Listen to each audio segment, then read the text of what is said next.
بسم اللہ الرحمن الرحیم۔ السلام علیکم۔ آج 10 جنوری بروز بدھ ہم بات کریں گے سپریم کورٹ آف پاکستان میں بہت بڑا استعفیٰ سامنے آ گیا ہے اور میں سمجھتا ہوں کہ یہ آج بہت بڑی ناکامی ہے۔ آج سپریم کورٹ آف پاکستان کے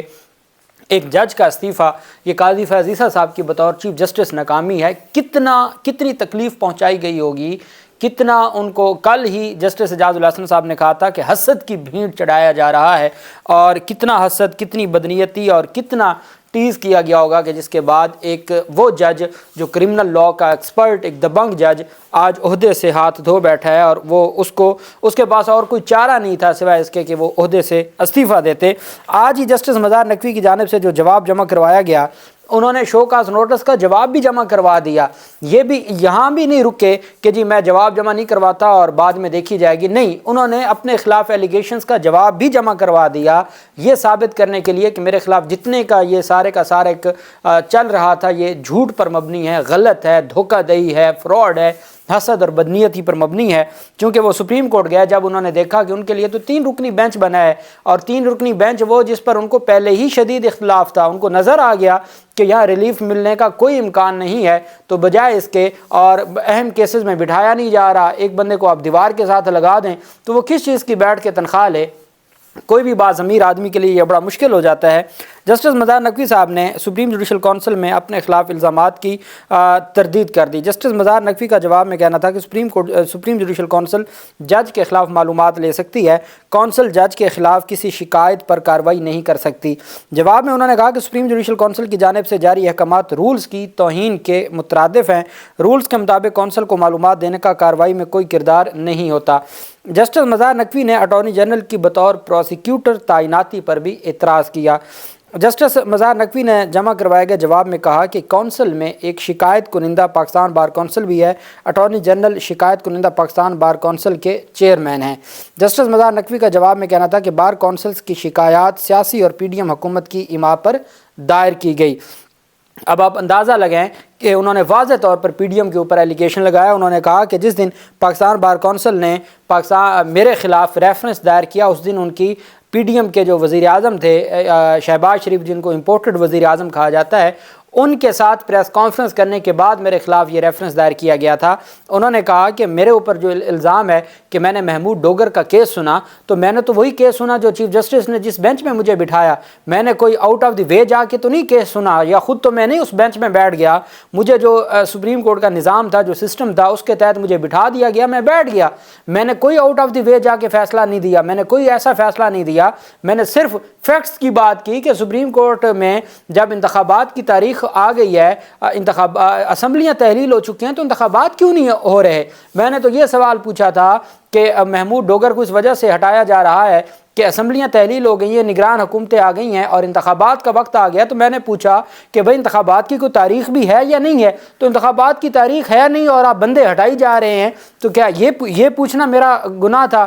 اس بینچ میں بیٹھنا بطور جج کیس سننا میرا گناہ تھا؟ قصور کیا تھا کہ جس کی بنیاد پر مجھے دیوار کے ساتھ لگایا جا رہا ہے؟ کل اعجاز الحسن نے کہا کہ دوسرے جو شکایت کنندگان ہیں وہ کون ہیں؟ وہ نون لیگ سے جڑے، پی ڈی ایم سے جڑے لوگ ہیں۔ وہ وکیل جو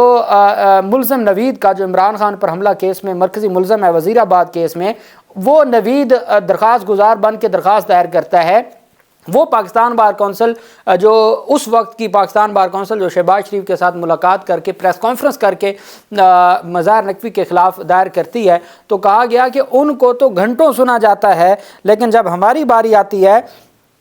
جسٹس اعجاز الحسن نے کہا کہ میں نے اس کے اوپر بطور جج اعتراض کیا کہ جناب والا اس طریقے سے معاملات نہیں چلتے، آپ کو ان کو بھی سننا ہوگا، ان کو بھی وقت دینا ہوگا، ان کو بھی موقع دینا ہوگا، پھر اس کے بعد جا کے چیزیں بہتر ہو سکتی ہیں۔ لیکن کوئی سنوائی کرنے والا نہیں تھا۔ اعجاز الحسن نے کہا تھا کہ بڑی کوشش کی لیکن مزار نقوی کو نہیں سنا گیا، اور ایک ہی سائڈ اور ایک ہی بندے کو سنا جا رہا تھا۔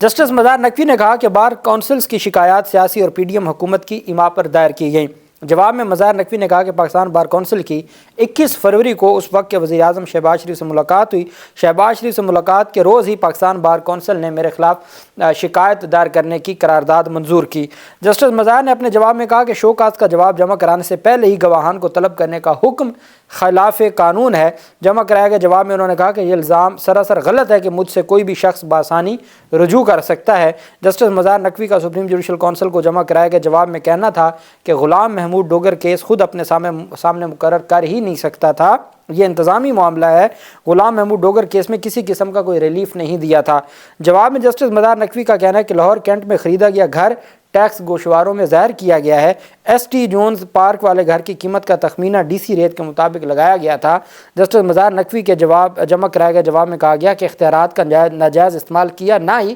مس کنڈکٹ کا مرتکب ہوا۔ ان کا اپنے جواب میں کہنا تھا کہ گجرانوالہ میں خریدا گیا پلاٹ جج بننے سے پہلے کا ہے اور اثاثوں میں ظاہر ہے۔ جواب میں جسٹس مظاہر نقوی نے کہا کہ زاہد رفیق نام کے شخص کو کوئی ریلیف دیا نہ ہی ان کے بزنس سے کوئی تعلق ہے۔ میرے بیٹوں کو اگر زاہد رفیق نے پلاٹ دیا ہے تو اس سے میرا کوئی تعلق نہیں ہے۔ جسٹس مظاہر نقوی کا جواب میں کہنا تھا کہ دونوں بیٹے وکیل اور 2017 سے ٹیکس گوشوارے جمع کراتے آ رہے ہیں۔ جسٹس فائز کیس میں طے شدہ اصول ہے کہ بچوں کے معاملے پر کونسل کارروائی نہیں کر سکتی۔ جمع کرایا گیا جواب میں کہا گیا کہ پارک روڈ اسلام آباد کے پلاٹ کی ادائیگی اپنے سیلری اکاؤنٹ سے کی گئی تھی۔ الائیڈ پلازا گجرانوالہ سے کسی صورت کوئی تعلق نہیں ہے۔ جسٹس مظاہر نقوی نے جمع کرایا گیا جواب میں سپریم جوڈیشل کونسل سے شکایت خارج کرنے اور کارروائی ختم کرنے کی استدعا کی تھی۔ یہ استدعا بھی آج ہی جواب جمع کروایا، لیکن جب انہوں نے دیکھ لیا کہ حالات یہ ہیں کہ کوئی بات سننے کو تیار نہیں ہے، وہ سپریم کورٹ آف پاکستان گئے۔ سپریم کورٹ قاضی فیض عیسیٰ کی باری تو 10 رکنی بینچ بن جاتا ہے، لیکن مظاہر نقوی کی باری 3 رکنی بینچ بنتا ہے، اور کوئی بھی ان کو ریلیف دینے کو تیار نہ ہو، کوئی بھی ان کی بات سننے کو تیار نہ ہو، سپریم کورٹ آف پاکستان بات سننے کو تیار نہ ہو، سپریم کورٹ میں درخواستیں دائر کریں، پہلے لگے نہیں، پھر لگے اس بینچ کے پاس جس پر اعتراض کیا جائے، پھر اسی بینچ کے پاس لگ جائے اور وہ کہیں جی کہ آپ فلاں کو فریق بنائیں، تو اس طریقے کے معاملات چلتے رہیں تو چیزیں پھر مشکل ہو جاتی ہیں۔ مظاہر نقوی صاحب نے آج 10 جنوری کو ڈاکٹر عارف علوی کو ایک خط لکھا ہے، اور اس خط میں یہ کہا گیا ہے کہ ریزائن ایز جج of Supreme Court of Pakistan. It was an honor to be appointed and to serve as the judge first of the Lahore High Court, Lahore, and then as the Supreme Court of Pakistan. کہ جی supreme court of Pakistan کے جج کے طور پر اور Lahore high court کے جج کے طور پر میں نے اپنی ذمہ داری نبھائی۔ In the circumstances which are a matter of public knowledge and to some extent public record، کہ میں نے بڑی اپنی طرف سے کوشش کی اور ایمانداری کے ساتھ اپنی جو ذمہ داری ہے وہ نبھائی، اور لاہور ہائی کورٹ میں بھی اور یہاں بھی سپریم کورٹ آف پاکستان میں بھی۔ It is no longer possible for me to continue to serve as a judge of the Supreme Court۔ اب جو بندہ، یہ ایک چارج شیٹ ہے پورے سپریم جوڈیشل کونسل کے خلاف، وہ کہہ رہے ہیں کہ میرے لیے اب ممکن ہی نہیں رہا کہ میں بطور جج سپریم کورٹ کام کر سکوں، میرے لیے یہ ممکن رکھا نہیں گیا، میرے لیے یہ ممکن نہیں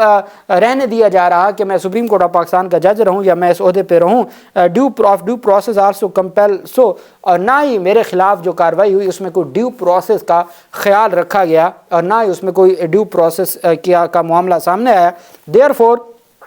effective today resign as a judge of the Supreme Court of Pakistan۔ اس وجہ سے آج میں اس کی جو اپنی ذمہ داری ہے اس سے پیچھے ہٹ رہا ہوں اور میں آج استعفیٰ دے رہا ہوں۔ سپریم کورٹ آف پاکستان کے جج نے استعفیٰ دے دیا۔ یہ بہت بڑا استعفیٰ، بہت بڑی ڈیولپمنٹ سامنے آئی ہے، اور میں سمجھتا ہوں کہ کسی سپریم کورٹ کے جج کا اس طریقے سے استعفیٰ آنا، بڑے عرصے بعد سپریم کورٹ کے کسی جج نے استعفیٰ دیا ہے، اور وہ جج جس کے حق میں ایک سینئر جج خود خط لکھ کے یہ بتا رہا ہے کہ ان کے خلاف جو کارروائی ہے وہ حسد پر مبنی ہے، اور وہ جج جو بڑے دبنگ طریقے سے، ان کا اپنا ایک سٹائل تھا، فوجداری کا قانون کو وہ سمجھنے والے تھے، بڑے ایکسپرٹ تھے، ان کا اس طریقے سے استعفیٰ دینا میں سمجھتا ہوں یہ پورے کا پورا آج سپریم کورٹ آف پاکستان ایک تگڑے فوجداری قانون کے ایکسپرٹ جج سے محروم ہو گئی،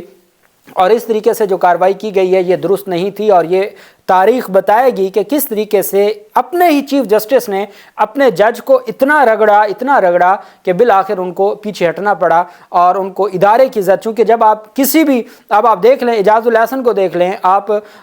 جسٹس منیب اختر کو دیکھ لیں، عائشہ ملک صاحبہ کو دیکھ لیں، آپ